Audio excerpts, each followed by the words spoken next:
So the mind of a creative person is a wonderful place to be in. It's filled with endless imaginations of everyday things, wonderful amalgamations with other pieces of creative work. Honestly, it's a fun place to be. That's why most creatives will spend most of their time imagining things in their head rather than creating meaningful connections with real people. As much as it's a really creative place and a fun place to be in, it takes a great toll on us creative people, and I'm sure most people can relate. That is the fact that the same exact mind that we use to make all these creative pieces sometimes becomes a prison, a ticking time bomb, or just a messy place for us to be in. We will do anything for the hype, for the flow, for the next follower, the next like, the appreciation from the crowd. I mean, in my case, that ambition and drive got me really sick for over a month.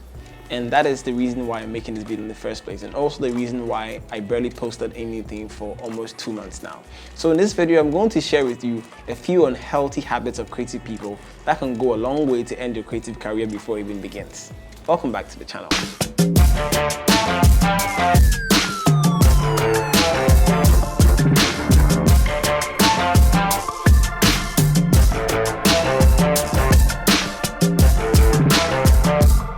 So I've grouped these habits into two. The first one is the unhealthy physical habits, and the second one is the unhealthy mental habits. So we're going to start with the unhealthy physical habits because that is what most people ignore. First on my list for the unhealthy physical habits is eating right. There's a story about a grandfather who is teaching his son a life lesson, and he goes ahead to say there are two wolves inside you. The first wolf is everything bad, full of anger, shame, deceit, violence, everything resentful. And the second wolf is everything good, full of peace, caring, love, kindness, generosity, empathy. He then says, this fight is constantly going on. So his son asks the granddad and says, so which wolf wins the fight? And the man answered, whichever one you feed. Feed your body, feed your mind. The creative mind is highly dependent on the state of your physical body. So what you eat is very important. The time you eat and the frequency in which you take your meals is really important. In my case, a very careless eating disorder caused me to put food away, also coupled with a lot of other stupid excuses like I'm too busy to eat, I don't have time, I'm too ambitious to eat, food can always come later. And this went ahead to affect my mind because I wasn't given it the right time, the right nutrients, even like the time to stay fresh and creative. I lacked all those things, which went ahead to create a really complicated medical condition that cost me a lot of discomfort, a lot of time, and also a lot of money. So take care of your body like you would somebody you're in love with. And I'm pretty sure your body was going to reward you with lots of strength, creativity, and mental power for that.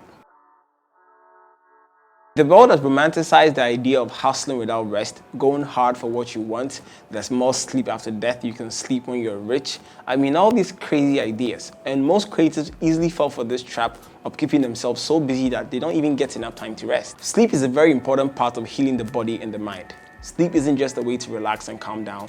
It's your body's way of telling you to slow down, repair, and start over. To a creative person, sleep plays an even greater role. According to the US National Library of Medicine, sleep deprivation impairs both their cognitive and motor performances, equivalent to legally prescribed intoxication. Not only does it make you about 50% less productive than your fully rested self, it makes you easily angry, frequently irritated, you lose attention very quickly, you don't pay attention to details, and the worst part is your body can get really used to it, which will go ahead to create a series of patterns that can affect you negatively. In my case, I'm still trying to stick according to my schedule. Prior to me getting sick, I was staying up for about 19 to 20 hours a day, which only left me about 4 hours to work, and I really did pay the price for that.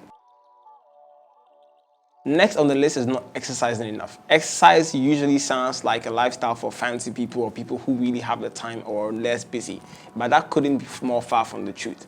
The truth about exercising is not as we know it. Physical exercise not only keeps the body strong and healthy, it also goes a long way to influence the strength of the mind. It keeps your brain cells working. That means you get more brain power and more reliable motor and cognitive abilities. Mind-to-body relationship is greatly increased when you exercise. And no, I'm not saying go and carry a car or lift 100 kilograms of raw iron. It's actually the very little things. The aerobic exercises, going for a short run, cycling, traveling. I mean, very little type of exercise that keeps you attentive and focused. Not exercising at all or enough may be okay for now, especially if you're young, but that will go a long way to hurt your future self by drastically increasing your productivity at certain ages. The other unhealthy physical habits that affect our creativity, I'm sure there are more. The list I just gave was based on my personal experience thus far, so I would implore that you search online to find out new things. I'm sure there are a dozen other unhealthy physical habits that affect our creativity. The ones I just listed were based on my personal experience, so I would suggest that you sort of scrutinize your lifestyle and see some of the unhealthy things you're doing physically that's affecting your creativity and find the remedy or a way to solve it. The next thing I want to talk about are the unhealthy mental habits that affect our creativity. And the first thing on my list is something I'm sure you're doing right now. I do it all the time too, which is definitely terrible. That is comparing yourself to other creators out there. You constantly forcing yourself to create content every single day, to be on top of your game every single day, creates this overwhelming feeling of pressure on yourself and on your mind.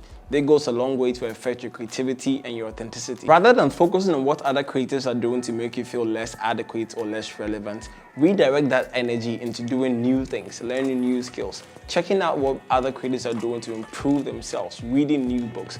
Deny yourself the time and space to feel envious and to jealous other people's work. And this will go a long way to help you become a much better person and to increase your productivity and creativity in the long run. The second thing is self-isolation.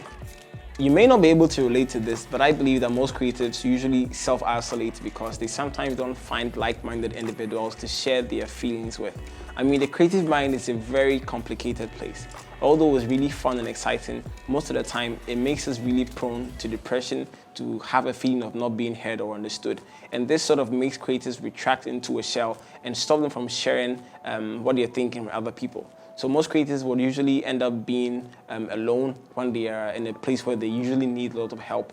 And it goes a long way to affect how they think and how productive they can become in the future. This feeling of isolation becomes a really thick wall that really stops the world or your friends and family from reaching out to you. In my specific case, it got to a point where I didn't want to hear from people when I was in a very terrible state. I would miss calls, miss emails and messages just because I didn't want people feeling sorry for me.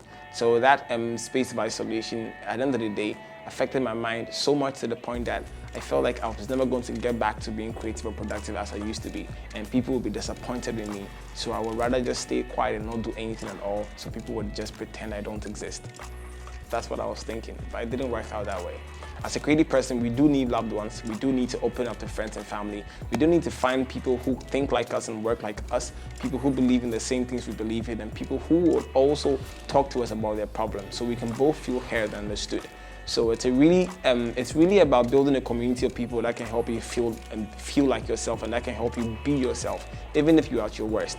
It will go a long way to help you feel healthier, both physically and mentally. There are other unhealthy mental habits of creative people that go ahead to affect their creativity. Other things like being mindful, not being patient enough, not allowing yourself to be human, to fail, not allowing your work itself to grow over time, to appreciate, to become the wonderful thing you see in your head. I mean, there's so much more, but I wouldn't want to dive into those ones now because this is really rooted into my personal experience for the past 2 months, and I just wanted to share it as a video to you. So I would really suggest you go to the internet, check on Google, find out more things that other creatives are doing that mentally incapacitates them, and see if you can relate. Also, you can take time and try and understand yourself, try and read into your inner self to see what other bad mental habits that are really impeding your growth as a creator. This has been a really sort of difficult and personal topic to me because I mean, I've actually lived every single thing I was talking about right now and it wasn't pretty. So yeah, I think that's it for this video. I really want to thank and give a shout out to everybody who took the time to check up on me, all my friends. You guys know yourself. You really spend time to help me become stronger again, physically and mentally. Also, I'm really shocked that some people on here, people I've never met who just watched my videos, reached out to me because they realized that I had not posted any video in a couple of months. And that feeling of care and support really made me get well much, much better. So I'm taking really good care of myself now. I'm not about to get sick anytime soon. I'm back to producing more amazing content for you. So if you're new to this channel, my name is Joshua Cleopas, and I create content on photography, film, videos, and also now a little bit about personal growth as a creative. Something new that I think I'm trying to introduce more onto the page, because I realize it's not always about how we feel on the computer, but how we feel up here and how we feel down here also really matters, especially for the entire cohesive state as a creative. We need to put all those things together, the brains, the heart, and the mind to all come together so we all feel really strong. So that is something new I'll be doing. If you dig my content and the things that I just talked about, you can go ahead and subscribe. If you love this video, you have any creative friend who might not be living the best life right now, you can share it with them so they might know that they have some very unhealthy creative habits they can get rid of, so their creative careers can be longer and wouldn't end really short, which almost happened to me, although it didn't happen, and I thank God for that. So yeah, that's it. Thank you guys so much for watching. Don't forget to subscribe, and I'll catch you later. Bye.